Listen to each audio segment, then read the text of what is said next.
Hey, what is up guys, it's Riley Taylor here, and we're back with episode 5 of the Division News Weekly Recap. And to kick it off, we're going to go over some of the things that was mentioned in the State of the Game stream that happened today. Now, if you didn't know, this is a stream that is done every Tuesday whilst the server's offline, and they run through some of the things that are happening, or that will happen to the game in the coming weeks, and during the current downtime. So, there wasn't actually an update today. No update, no hotfix, it was all server-side tweaks.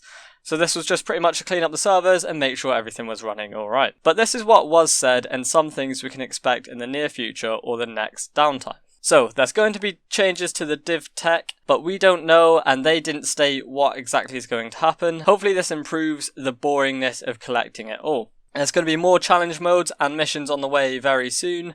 He didn't state whether these are going to be different to the ones that are currently there or completely new missions. I am hoping there's going to be a lot more new missions coming, but I don't mind, the challenge ones are always fun. There's going to be a lot of Dark Zone changes and the possibility of some supply drops. Now, the supply drops didn't sound like it was going to be a sort of pay to have this included. It sounded like they're going to be a game-wide thing and that was sort of just introduced within an update. He didn't say this is definitely happening, but by the way he worded it and his facial expressions definitely showed that this could be a massive or real possibility in the near future. There's also going to be a tank boss in the new incursion. This was mentioned by RX269 and Hamish if I remember correctly. Now, spoiler alert, if you haven't completed the game, just skip a good 30 seconds from now, but it's a bit like the General Assembly mission where right at the end you have to take down Bliss in the helicopter. But it's going to be a tank. So that's quite interesting. I have now obviously reached level 30, so I can't wait to get my hands on the first incursion.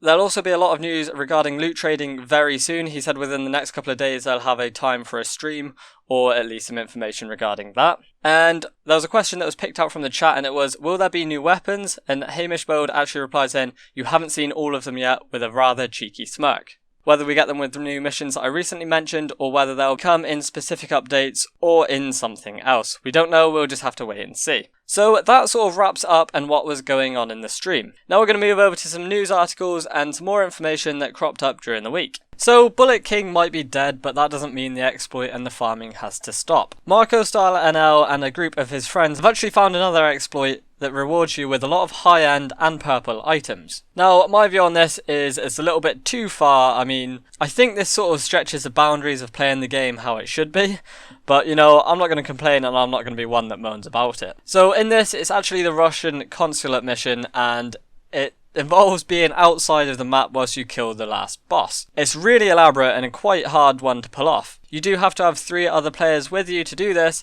but I guess it's worth it if you're into that farming sort of area. Now for me, I'm not going to try this because I'm not a massive fan of exploits and farming. I just like playing the game at my own pace and enjoying it for what it is. But I'll leave a link in the description for you to check it out yourself, as I know a lot of you do like the farming sort of ways of this game, so feel free to enjoy it at your own leisure. So, the Division has kept its number 1 spot for the 3rd week running. This is stupidly impressive for Ubisoft and the Division.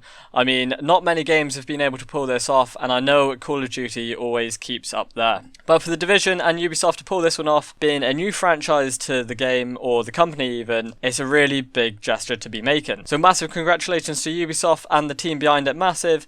You've done a great job, and it's clearly showing that now. Also, an honourable mention is that Far Cry Primal is now 3rd. It was 2nd last week, but I think that's also doing very well for a game that released just before the Division and not to be knocked all the way down the charts. If I'm honest, there really wasn't much news during the week. But before I go, I would like to give a massive mention to the Reddit user Guy with a Cow. He's been doing daily reset info for the past couple of weeks, and it is a massive must read as soon as you get on the Division. It lets you know all the best weapons that are being sold, including skins, current missions, and other bits and bobs that is worth taking a look at whilst you're playing the Division every day. Now that is going to be it for this episode. I know it's a short one, but like I said, there wasn't much going on and not much community submitted content. But nevertheless, I hope you did enjoy this episode, and if you did, make sure to hit that like button, and if you're new around here, make sure to subscribe for all the future content that will be coming to this channel very soon. But until next time, thank you so much for watching, and I'll see you all soon.